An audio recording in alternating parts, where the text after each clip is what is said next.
Tout sur un multiplex, direction Madrid. Au Laquetal, Antoine Simoneau. Merci d'être avec nous, Antoine, en direct dans l'équipe de Greg. Regardez, Antoine, il a le petit sourire. Ça fait 10 ans qu'il vient tous les soirs dans l'émission nous dire que ça y est, Mbappé va aller à Madrid. Eh ben, bravo.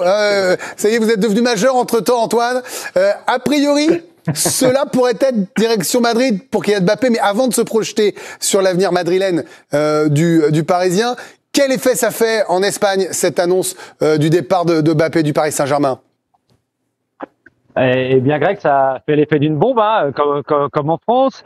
Après, on s'y attendait déjà plus ou moins. C'était l'issue, en tout cas, qu'on attendait et qu'on espérait à Madrid concernant Kylian Mbappé et son départ du PSG. Et, il y avait déjà eu une petite indication quand même dès cet été quand il avait décidé de pas prolonger. Donc maintenant, ce que tout le monde attend, c'est est-ce qu'il va enfin signer au Real Madrid. Depuis 2017 quand même, le président madrilène Florentino Pérez lui fait la cour.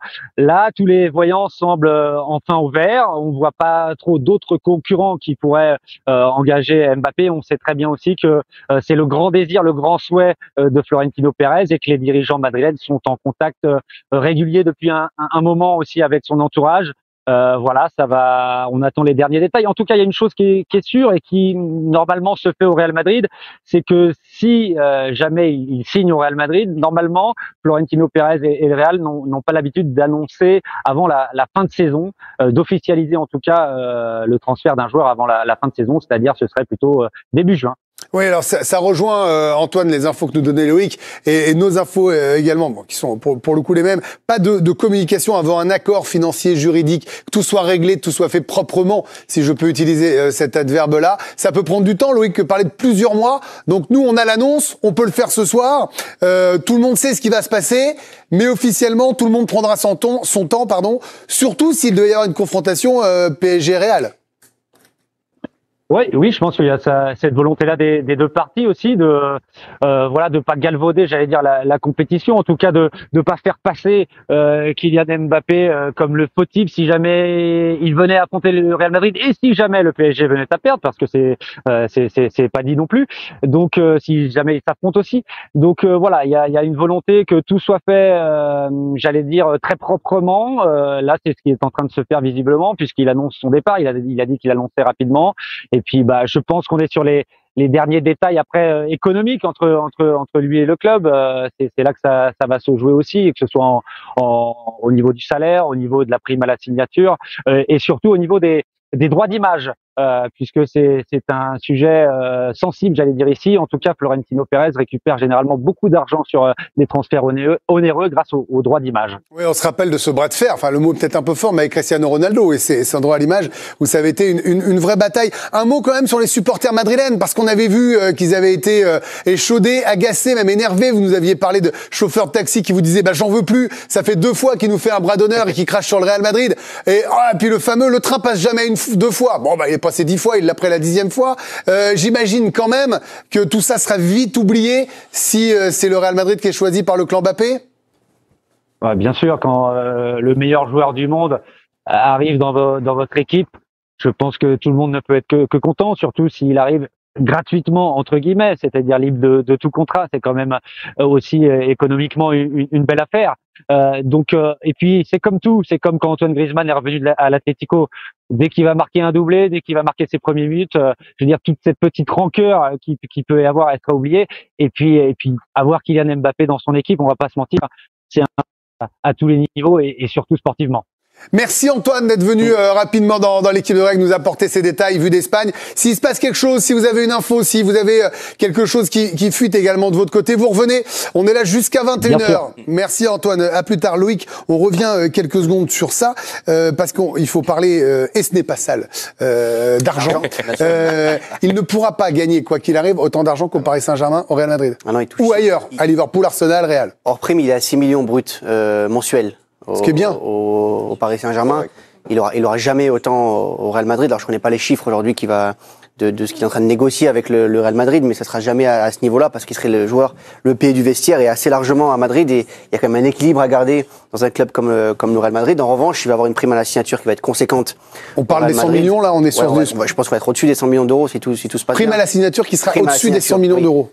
Et je vous dis justement, c'est ce que le PSG négocie avec lui, en train de savoir aujourd'hui. Rappelons-le, parce que j'imagine qu'à cette heure-ci, de plus en plus de monde viennent se brancher sur la chaîne pour savoir ce qui se passe après avoir suivi les pushs, toutes ces choses-là. Il a annoncé à Nasser El-Khelaifi qu'il s'en allait. Il n'y a pas de transfert puisqu'il est libre. Il y a eu l'économie d'une prime qui correspond à un transfert. 100 millions d'euros. Et le PSG pourrait récupérer possiblement de l'argent de la prime à la signature. Le PSG estime un transfert à un an de la fin de son contrat, s'il était parti l'été dernier, à 150 millions d'euros. Lui, il a renoncé à 100 millions d'euros de prime à peu près. Donc, il y a 50 millions d'euros à trouver. Et donc, il négocie avec lui pour essayer de lui faire comprendre, OK, tu nous as donné ta parole l'été dernier pour essayer de faire en sorte que le club ne soit pas perdant. Est-ce qu'aujourd'hui, on peut imaginer que sur une partie de ta prime à la signature, elle sera reversée au Paris Saint-Germain pour que la somme globale soit de 150 millions d'euros. Voilà, pour Kylian Mbappé. Alors, on n'a pas la future annonce de son départ au Real Madrid. On a son annonce, on sait. Accord oral avec le Real. Accord oral, voilà. Sur le fait de rejoindre le Real Madrid. C'est-à-dire qu'ils se sont serrés la main pour dire, on travaillera ensemble la saison prochaine, je jouerai à Madrid la saison prochaine, mais il n'y a pas d'accord financier encore, ni de contrat signé entre les deux parties. La presse espagnole, comme vous pouvez vous en douter, s'enflamme. On a des informations qui sortent de tous les médias espagnols. La célèbre émission espagnole El Chiringuito a réagi en premier, parle d'un grand jour, d'un jour historique. El Chiringuito qui annonce une édition spéciale autour de Kylian Mbappé avec son célèbre présentateur Pedrerol qui dit « Soyez bien nos rendez-vous ». La réaction aussi, le tweet de Aurélien Tchouameni avec ses emojis popcorn font aussi beaucoup réagir les médias espagnols. Il est malin, Aurélien.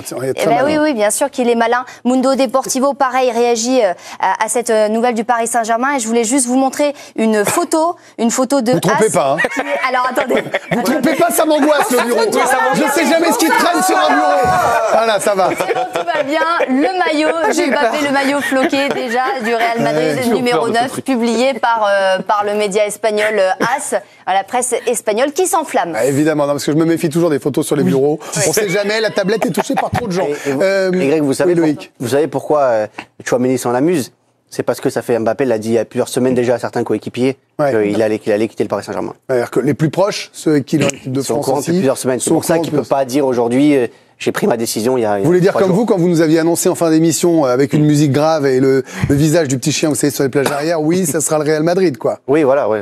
Évidemment. C'est ça, Johan Barcola, là, il y a un côté, on anticipe déjà quelque part ces jeunes pépites françaises, ils l'ont dit aussi qu'ils voulaient être là-dedans, moins bling-bling, mais avec du talent. Il y a déjà ça, le fameux en 1 du PSG cette année. C'est vrai que Paris a fait des choses vraiment ni fait ni à faire ces dernières années, mais là, quand même, quand t'as Barcola qui montre encore hier, qui monte en puissance ces dernières semaines, qui te marque un but tellement, si ça Mbappé qui avait marqué le but, j'imagine même pas le truc que ça aurait été. Et là, il met un but comme extraordinaire de la prise de décision, la responsabilité, l'accélération, le dribble du gauche après, du droit à gauche, il a fait ce qu'il a voulu. Et franchement, moi, Dembélé aussi, quand même, Dembélé, moi, je trouve franchement, moi, j'adore ce joueur, j'ai toujours aimé, mais là, Dembélé, et ils sont là, la jeunesse. De toute façon, ce Paris Saint-Germain va forcément changer. Et on est dans une année de transition où le paradoxe, je trouve. Johan retrouve des couleurs au PSG par rapport à ce qui est fait. Oui, c'est parce que je trouve que c'est un PSG qui est si peu qatarien, finalement. Je trouve que c'est un PSG qui est humble. Alors oui, il y a plein d'imperfections. Mais je trouve qu'il y a quelque chose, il y a une sorte d'humilité. Même hier, tu souffres pendant une mi-temps, t'es pas au mieux, c'est même limite quasiment catastrophique. Et après, t'as les ressources, t'arrives à le faire combien de fois le Paris Saint-Germain s'écrouler. Ça, c'est le coach. C'est le coach. Et en plus, t'as un entraîneur tellement sérieux. Et je trouve que ce PSG est en pleine mutation. Peut-être pour justement l'année prochaine déjà, et tu prépares l'année prochaine. Donc, vous dire qu'ils ont gagné du temps cette année en préparant déjà l'après Mbappé. Et puis il faut le trouver. Est-ce qu'on peut dire ça?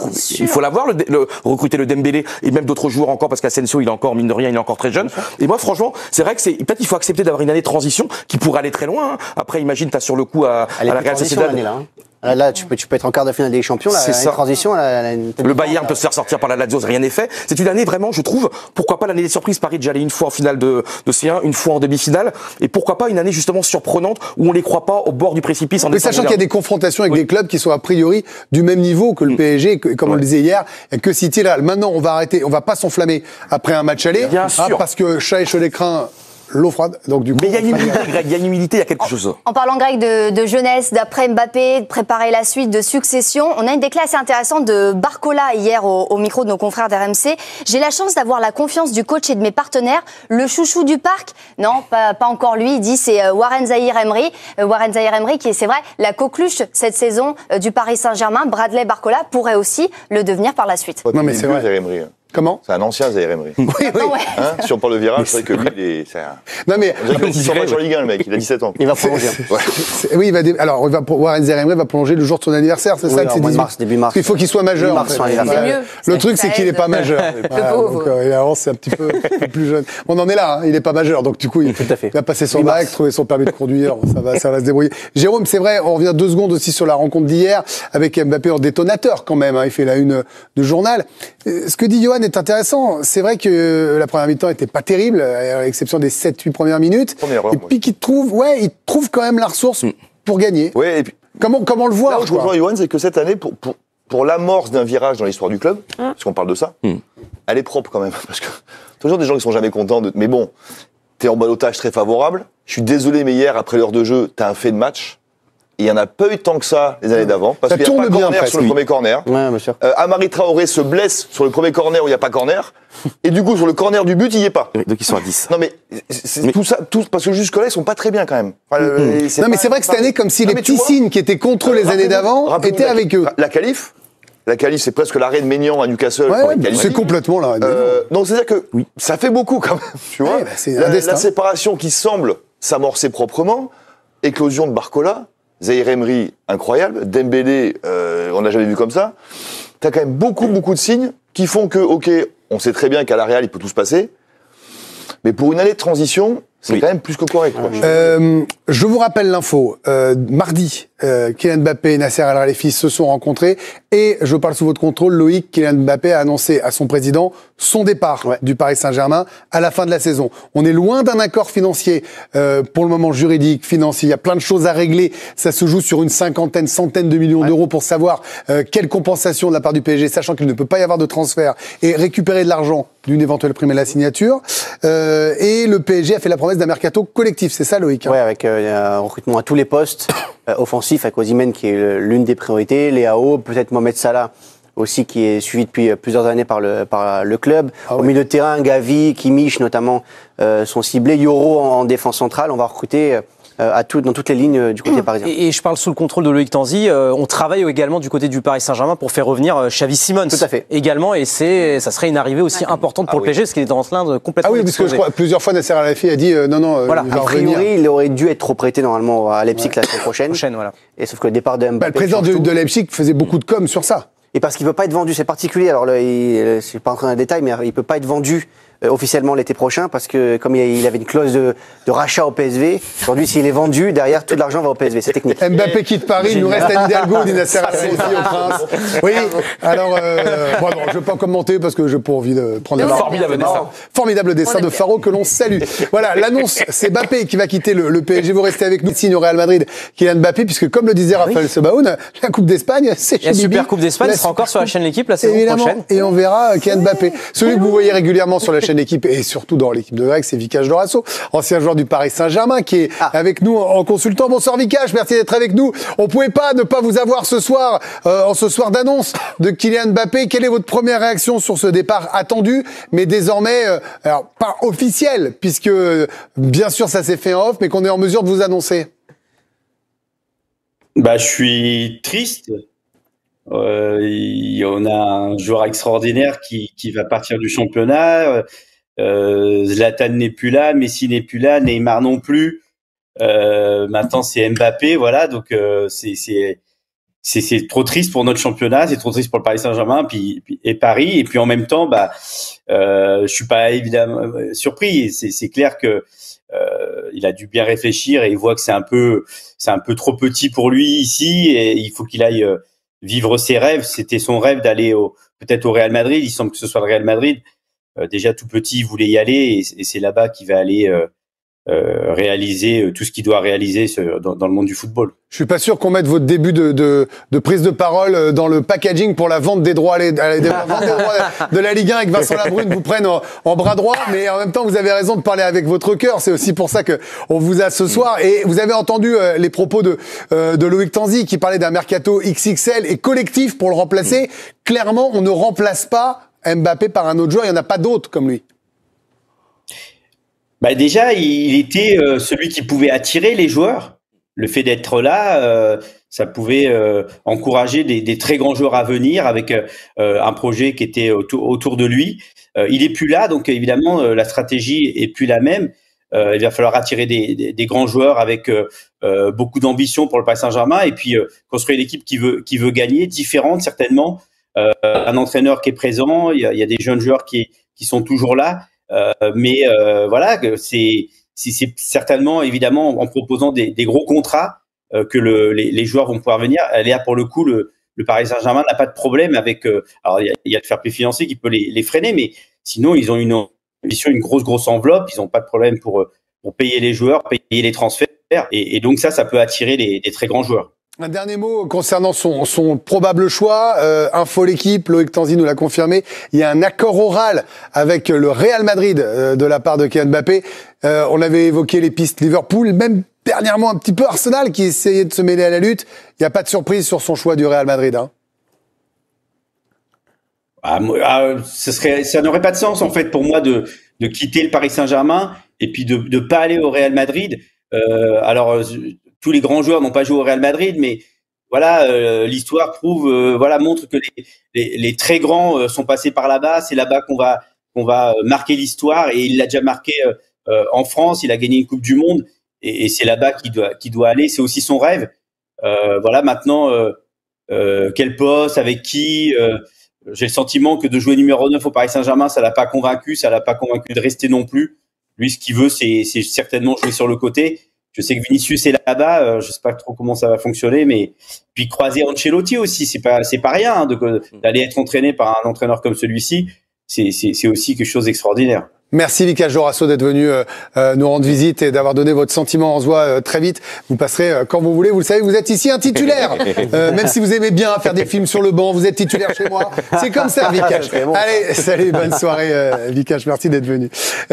Oui, on a la compo du Real. On en a fabriqué une, voilà. Alors, en regardant le système de cette saison, bien évidemment, il y a des joueurs, vous allez me dire, oui, mais il y en a un qui mérite plus côté externe. Mais finalement, si on reste sur le fameux système avec Bellingham et en soutien deux attaquants, Vinicius et Rodrigo, il jouera un peu dans l'axe, mais il sera peut-être plus libre. Alors, on peut aussi partir sur un 4-3-3. Et là, vous avez Rodrigo, Vinicius, Valverde, Bellingham. Donc là, on repartirait sur un 4-3-3. Mais si on est dans cette situation-là, ça serait l'attaquant de pointe. D'où le fait que je vous dise, si on garde le système actuel avec Bellingham en numéro 10 et on enlève Rodrigo, on le met à côté de Vinicius, les deux ont de la liberté et il sera sûrement très content d'évoluer dans un système à deux pointes. Et quand système à deux pointes, il y aura des recrues. C'était le système qui lui convenait aussi quand il était à l'AS Monaco, quand il était à ses débuts aux côtés de Falcao. C'est une équipe correcte. C'est pas dégueu, hein. Non, c'est pas mal. Dit comme ça, c'est pas dégueu. Ce sera beaucoup mieux que ça d'ailleurs. Oui. C'est-à-dire je pense qu'à gauche, ils vont prendre Alphonso Davies notamment, à latéral gauche, à la place de Camavinga là. Ouais. Je pense que Rudiger va partir et qu'ils vont recruter un défenseur central. Donc déjà, ils vont viser le petit Lillois. Possible Euro, ouais. Euro. Ça va être un duel Paris-Real pour Euro. Ouais, avec Manchester United aussi, les trois. Ouais. Donc oui, je pense que l'équipe aura un peu. C'est pas mal déjà, là rien comme ça. Un peu mieux que ça, ouais. Moi déjà, j'achète comme. Enfin, oui. C'est beau quoi, Bellingham. La jeunesse. Moi j'aime bien l'idée. Quoi. Bellingham 20 ans, Vinicius 23 ans, Rodrigo 23 ans, 25 ans Mbappé. C'est vrai que c'est une équipe. Voilà, franchement, ça peut dominer le monde pendant quelques années. Une dynastie. C'est ça tombe parce qu'ils en ont construit depuis qu'ils sont nés. En fait, leur vie c'est de construire des. Celle-là, elle est plutôt pas mal parce que c'est pas que des stars qui s'accumulaient comme à une époque les Galactiques, certains en bout de course ou qui n'étaient pas tout à fait complémentaires. Là, cela dit, Loïc, puisque je rappelle, c'est une info l'équipe et vous êtes venu nous l'apporter sur ce plateau, accord oral avec le Real Madrid pour Kylian Mbappé. C'est l'autre info de la soirée, en plus de l'annonce de son départ, c'est qu'il y a un accord oral avec le Real Madrid. On est en mesure de vous le confirmer. C'est vrai que ce poste-là, c'est pas celui qu'il aime le plus et je suis pas sûr qu'il a envie de passer sa vie à faire des concessions. Non, clairement, le poste de numéro 9, il l'aime pas en équipe de France, il l'aime pas au Paris Saint-Germain. Il le fait sans trop de problème cette année parce qu'il s'entend bien avec le coach. Mais juste sur le timing, il y a un truc qu'on n'a pas dit qui est important. On a parlé du timing après ce match de Ligue des Champions. Il y a aussi un timing après le mercato. Il le sait depuis quelques semaines qu'il veut partir du Paris Saint-Germain. Vous l'aviez annoncé ici. S'il l'annonce en plein mois de janvier, on est reparti sur le feuilleton de l'été dernier. C'est-à-dire que le PSG va dire « Ok, tu veux partir, pas de souci. tu vas sur le banc et on essaie de te vendre avant le 31 janvier. Il s'évite ça aussi aujourd'hui avec le PSG parce qu'il sait que le PSG a plus le choix maintenant. Il sera au PSG jusqu'à la fin de la saison et ils peuvent pas le vendre. Que sportivement, sans même ça, il l'aurait fait. Attends, je t'assure que s'il l'avait annoncé au club au mois de janvier, il leur aurait dit à Kylian Mbappé, tu vas sur le banc. Ah non. Et je pense même qu'ils auraient été capables de le faire maintenant. Ils le feront pas, mais je pense que dans leur tête, ils étaient capables de le faire maintenant, de dire tu pars. Ils auraient été prêts à se suicider sportivement par ego. Par ego. Ok. Ouais, alors là, a priori, pas de guerre d'ego, comme on le dit depuis justement, le début. Là, on revient au côté propre du truc. Ouais, c'est important. Ça, c'est bien. Loïc, pour ceux qui nous rejoignent maintenant, on rappelle, accord oral avec le Real Madrid, oui ou non? Oui. Et Mbappé a annoncé mardi à son président qu'il quittait le club. Tout à fait. Allez.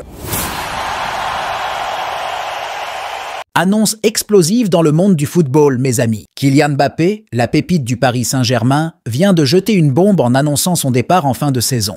C'est du moins ce que rapportent RMC et l'équipe, les oracles du foot. À 25 ans, l'attaquant prodige a révélé son choix au président Nasser Al-Khelaifi lors d'une rencontre mardi au campus PSG. Autant vous dire que les fans parisiens ont pris un coup sur le moral en apprenant que Mbappé clôturera son chapitre avec le PSG à la fin de son contrat en juin. On se rappelle tous que le champion du monde 2018 avait promis de faire part de sa décision à la direction en premier lieu. Eh bien, il a tenu sa parole. Chapeau, Kylian. La grande question qui plane maintenant, c'est où va-t-il atterrir? Les rumeurs pointent vers le Real Madrid, mais rien n'est encore gravé dans le marbre. Si la nouvelle se confirme, le virtuose français ajoutera une nouvelle escale à son périple footballistique après l'AS Monaco et le PSG. Mais attention mes amis, rien n'est simple dans le monde du transfert. Dans les coulisses, on murmure que l'offre salariale du Real Madrid n'a pas encore fait vibrer le cœur de Mbappé et de son entourage. Certains estiment que c'est comme offrir des cacahuètes à une star du ballon rond.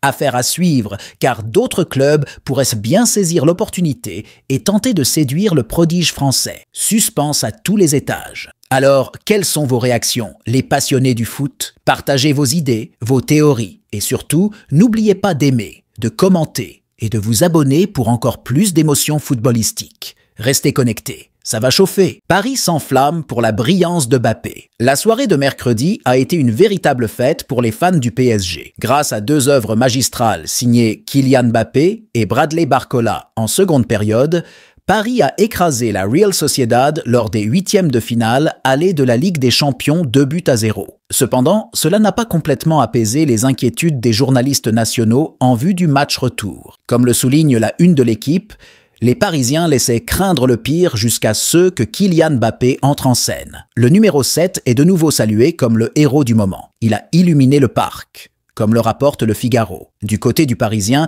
on met en avant son discours lors de la remise du trophée d'homme du match. Nous voulions remporter la victoire à domicile. C'était l'objectif, et nous l'avons atteint. Il y a encore un autre match à jouer. Entre-temps, il y aura 3 ou 4 confrontations en France. Nous sommes heureux, mais le travail n'est pas achevé, a-t-il averti. Jetons un coup d'œil à l'édition basque de Mundo Deportivo. Selon les journalistes espagnols, le PSG inscrit des buts sans forcément bien jouer. C'est surtout Mbappé qui retient toute l'attention sur lui, une fois de plus, sans forcer. Il trouve le chemin des filets. Le journal fait l'éloge du Français en ajoutant « Mbappé est apparu, rappelant aux supporters de Saint-Sébastien que la Ligue des Champions est un univers à part, où des génies détruisent impitoyablement vos illusions. Les éclairs de génie du meilleur joueur de la planète ont rendu la rencontre extrêmement difficile pour les troupes d'Imanol. Même l'Espagne est désorientée avec Luis Enrique. La performance du PSG, qui oscille entre deux visages contre la Real Sociedad, suscite encore des interrogations sur l'impact de Luis Enrique. A-t-il véritablement modifié la donne au PSG? Si ce débat anime la presse française depuis le début de la saison, il divise désormais également l'Espagne. Naviguer dans le tumulte des idées avec Luis Enrique devient un véritable défi. C'est une réalité partagée en Espagne. La preuve en est dans deux perspectives totalement divergentes, lues dans Marca et Mundo Deportivo. C'est jeudi matin, au lendemain de la victoire du PSG face à la Real Sociedad en Ligue des Champions 2-0. Selon Marca, Luis Enrique n'a pas altéré le PSG, Mbappé et rien d'autre. Tandis que pour Mundo Deportivo, Luis Enrique fait taire la presse française. Cette dualité se reflète également dans le match d'hier. caractérisée par 2 mi-temps diamétralement opposés. La première mettait en lumière les choix de départ singuliers de Luis Enrique, notamment la titularisation de Lucas Beraldo au détriment de Lucas Hernandez. La seconde magnifiait les ajustements opérés à la pause, entre un discours percutant ayant secoué les joueurs et l'échange de position entre Fabian Ruiz et Vitinha pour mieux maîtriser les sorties de balles. Doit-on critiquer les choix initiaux ou applaudir la manœuvre en cours de match? L'Espagne elle-même se déchire quant à l'impact de Luis Enrique au PSG. Pour Mundo Deportivo, journal catalan ayant envie de célébrer l'enfant du pays, Luis Enrique a infligé une leçon à ses détracteurs. La presse française s'en prend sans cesse et injustement à Luis Enrique. Mais que diront-ils aujourd'hui? Il est impératif pour Paris de trouver un nouveau leader, compte tenu du départ imminent de Kylian Mbappé. Et en l'absence d'une nouvelle star, le banc devient une option, car il est indéniable que l'Espagnol est l'un des meilleurs entraîneurs au monde. Rien de moins. Pour Marca, en revanche, le sauveur se nomme Mbappé, et le collectif ne suit pas. Les années passent, les entraîneurs défilent, et le PSG ne se comporte toujours pas comme une équipe. Contre la Real, il n'a ni proposé ni offert de continuité dans son jeu. Il résiste, se défend et distribue des ballons à Mbappé et Dembélé pour voir ce qui se passe. Sa seule vertu réside dans la vitesse. Avec Luis Enrique, le PSG ne s'est pas amélioré non plus. Luis Enrique ne convainc donc pas tout le monde dans son pays. Au moins, lui demeure convaincu de ce qu'il propose, à l'image de sa conférence de presse d'après-match. La réaction musclée de Luis Enrique secoue le vestiaire parisien. Malgré une victoire laborieuse, 2-0 face à la Real Sociedad. Ce mercredi soir, le Paris Saint-Germain a pris une option intéressante pour les quarts de finale de la Ligue des Champions. Cependant, la soirée n'a pas été sans tumulte, avec une première mi-temps décevante qui a conduit à une rare intervention colérique de Luis Enrique à la pause. Une scène sur laquelle les joueurs parisiens se sont exprimés après le coup de sifflet final. Le PSG peut souffler, mais le travail doit être achevé le 5 mars prochain à Saint-Sébastien. La victoire de ce mercredi soir, 2-0 contre la Real Sociedad, a mis du temps à se dessiner, en raison d'un premier acte globalement décevant. En conférence de presse, Luis Enrique a confirmé la dualité du match. Il y a eu 2 mi-temps différentes. La première est pour la Real Sociedad, on a eu beaucoup de mal. Mais le football est capricieux. En deuxième période, on a changé les choses. Plus de pressing, on a surmonté leur pressing avec plus d'espace. Je crois que depuis que je suis arrivé, on peut voir comment l'équipe évolue. Cependant, comment expliquer un tel contraste entre les 2 mi-temps du PSG? Marquinhos, au micro de Canal+, a souligné que les murs du vestiaire ont tremblé à la pause, Luis Enrique désapprouvant le déroulement des événements. On a eu beaucoup de difficultés en première période. C'est une équipe qui a beaucoup de mobilité, d'engagement. Le coach nous a tiré les oreilles. On s'est parlé. En deuxième période, c'était beaucoup mieux. Ce coup de gueule a stimulé les Parisiens, notamment le trio offensif, bien plus menaçant après la pause. Bradley Barcola a confirmé la colère noire de l'entraîneur. Il a demandé mettre plus d'intensité, plus de mouvement, de parler entre nous. Gianluigi Donnarumma, en zone mixte, a salué l'attitude de Luis Enrique. C'est normal, c'est un coach extraordinaire qui nous demande le maximum. C'est normal de s'énerver un peu. En dépit du savon reçu, le gardien italien a souligné l'unité du vestiaire. Nous sommes une équipe très unie, l'équipe l'a bien pris. Ces mots, parce qu'on a vu qu'en première mi-temps, on avait beaucoup de difficultés. C'est bien, c'est normal. Luis Enrique, interrogé sur son discours musclé, a adopté une réponse ironique. Je ne me rappelle plus. Les cuisiniers ne donnent jamais leurs recettes. Ce sont les joueurs qui ont cru en eux. En somme, la colère noire de Luis Enrique a probablement sauvé le PSG d'une soirée plus angoissante. Mais le chemin vers la qualification en quart de finale reste à parcourir.